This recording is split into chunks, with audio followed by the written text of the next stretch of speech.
Hello guys, for today's video, magagawa nga po si Michael Vlog ng anilyo. So ayan guys, samahan niyo si Michael Vlog, gawa po tayo ng anilyo. So bali po pala, unahin natin kilutin ang dulo nito. So ang kilot lang po pala ng dulo nito is may guhit po tayo dyan. Kung nakikita nyo, tinuturo po ni Michael Vlog. So bali po kikilutin ni Michael Vlog ng isa. Ayan, kung nakikita nyo guys, kinilo na po natin ng isa. At kailangan po siya yung size ay nakakilo, yung katulad po niyan. Kung nakikita nyo, so bali po kikiluhin ulit po natin ang pangalawa. Ayan, doon naman po natin ilagay yung isang pangalawa. So kilutin po ulit natin ang pangalawa. Ayan na po ang resulta. So ipapakita ko na po sa inyo ang resulta ng ikalawang kilo. Ayan, ikalawang bend. Ayan po, tawag po dyan ay binebend. Ayan, so bali po yan, gagawa nga po tayo ng anilyo. So yung mga hindi pa po kasi nung maalam mag-anilyo, at alam ko naman po marami nang may alam na magawa ng anilyo. So ito po about lang po sa mga hindi maalam. Bali po yan ha, mabubuo na po yung anilyo natin. Ayan, isa, dalawa, tatlo. Ikiluhin po natin ang pang-apat at para po maging katulad ng dulo niya.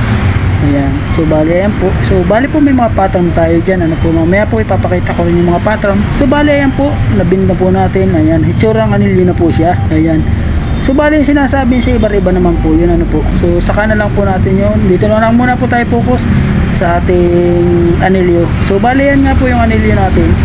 Ayan na po, bali kiluhin na po natin ng panlima at yan na po yung lock. So ipapakita ko po sa inyo yung kanyang pagka-anilyo. Ayan, so bali po yan, pakpukin po natin at para po matanggal siya. At ipapakita ko na nga po sa inyo ang ating anilyo. Ayan, so bali nga po yan yung panlima nating kilo. Ayan, kung nakikita nyo guys, ganyan po siya. So anilyo na po yung ating nagawa. So bali ganyan po ang pagkikilo ng anilyo natin. Ayan, bali po pala pag magkikilo kayo ng anilyo, ilalagay po ninyo ng ganyan. So yun po yung isa. Ayan, kung nakikita nyo, ayan po isa, dalawa. So yung pagpahaba po sa ganyan din po nyo ilalagay. Ayan, isi-set up. So bali ito naman po dalawa. Ayan po yung kanyang lapad, nakikita nyo. Ayan po, bali ang lapad po niya ay 15. Ayan, yung pong haba niya ay bali po 32. Ano, so ayan, susukatin po natin para po makita nyo. Ano, so ayan po yung kanyang pagka-anilyo. Kung may nakikita naman po kayo lampas na dalawa, so yan po ang matibay na anilyo. Ano po, so yan po yung papakita ko sa inyo. Ayan, so tayo nga guys, sukatin natin ang lapad. Ayan, 32. Bali sa kabila 32 din po. Ayan, kung nakikita nyo, ayan, 32.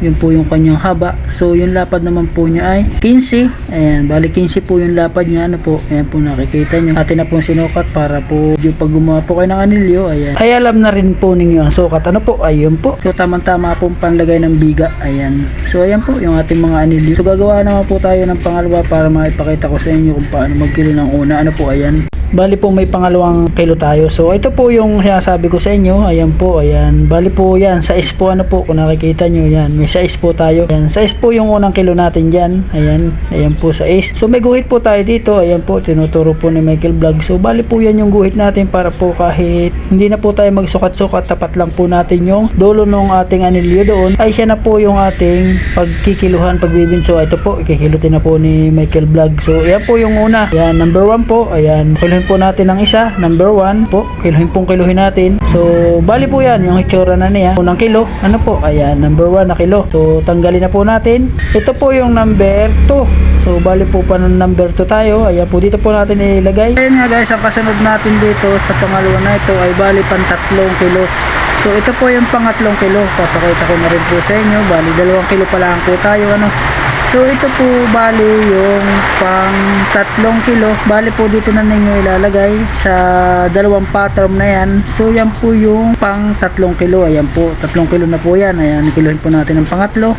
Ayan, so ayan nga guys, nakilo na po natin ang pangatlo. So yung pang-4 na kilo po ay ito na po yung isusunod natin. So bali po dun sa pang-4 na pattern natin nilalagay. Pasensya na nga po, medyo malikot yung ating camera at wala po naghawak. So bali ito naman po yung ating pang-4 na kilo ng ating anilyo. So kung nakikita nyo guys, ayan, so tayo na nga po guys, kikiluhin na po natin yung pang-4. Ayan, so bali po dito na tayo maglalak sa panlimang lak. Ano po, ayan po, kung nakikita nyo yung medyo may nakalabas na yan na bakal. So dyan po tayo kikilo ng pang 5 kilo at siya na po yung maglalak. Ayan po, kung nakikita nyo, so papakita ko na po sa inyo yung pang 5 kilo. So ayan po ang resulta. So bali po yan ay ikikilo na natin dyan sa dalawang pattern natin. Ayan po, so ikikilo na po natin yan dyan. Kung may nakikita po kayo nakalabas na bakal na mahaba, so maganda po yan kasi yan po ay ilalak sa ating ilalagay na anilyo. At ipapakita ko din po sa inyo ang kanyang hitsura ng pagkalagay ng anilyo natin. Ano po, so yan nga guys, yan po yung ating panlima. Kung nakikita nyo guys, ang ganda po ng ating pagka-anilyo. Yan po yung panlimang kilo, lock na po siya. At ayan po yung mga nagawa natin ng anilyo. Bali po, ayan na. So kitang kita naman po nyo, ang ganda. So magagandaan lang po dyan sa ganyan. At ayan po yung mga nagawa nating anilyo. So ayun nga po, at pakishare po ng ating video at ilalagay naman po natin dito yung ating ginawang anilyo. At ayan naman po sila. So ayun, papakita ko naman po sa inyo yung ating mga anilyong ilalagay. At sila po yung mga maglalagay ng ating anilyo. Ayan po. So yung pong ginawa ni Michael Vlog na anilyo, dyan po natin yan ilalagay. Ayan, samahan nyo po si Michael Vlog at ipapakita ko po sa inyo yung ginawa nating anilyo. Ayun, pakishare po ng ating video at para po makita ng karamihan ng ating mga kaibigang mga gustong matuto gumawa ng anilyo. Ano po, so ayun, pakilike, pakishare ng ating video. Thank you so much po sa inyong lahat.